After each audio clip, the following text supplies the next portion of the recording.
નમસ્કાર દર્શક મિત્રો, હું છું પલ્લુણીચિયા. સંપૂર્ણ ન્યૂઝમાં આપનું સ્વાગત છે. વાવ થરાદ જિલ્લામાં આગામી સ્થાનિક સ્વરાજ્ય સંસ્થાઓની ચૂંટણીને લઈને રાજકીય ગરમાવો જોવા મળી રહ્યો છે. ભારતીય જનતા પાર્ટી દ્વારા ઉમેદવારોની પસંદગી માટે સેન્સ પ્રક્રિયા હાથ ધરવામાં આવી હતી.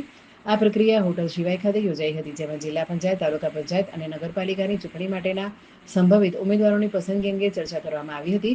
આ પ્રસંગે મોટી સંખ્યામાં કાર્યકરો, આગેવાનો અને પક્ષના હોદ્દેદારો ઉપસ્થિત રહ્યા હતા. ઉમેદવારોની પસંદગી માટે નિયુક્ત નિરીક્ષકો દ્વારા કાર્યકરો અને આગેવાનોના મંતવ્યો સાંભળીને પ્રક્રિયા હાથ ધરવામાં આવી હતી. ઉલ્લેખનીય છે કે વાવ થરાદ જિલ્લા પંચાયતમાં પ્રથમ વખત ચૂંટણી યોજાઈ રહી છે, જેને કારણે આ વિસ્તારમાં રાજકીય માહોલ વધુ ગરમાયો છે.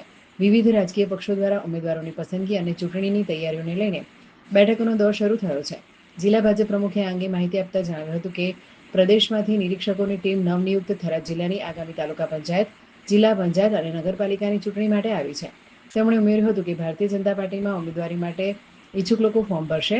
ફોર્મ ભર્યા બાદ તાલુકા અને જિલ્લા પંચાયતની પેનલ બનશે અને પ્રદેશ પાર્લામેન્ટરી બોર્ડના નિર્ણય મુજબ કાર્યકર્તાઓને ટિકિટ ફાળવવામાં આવશે.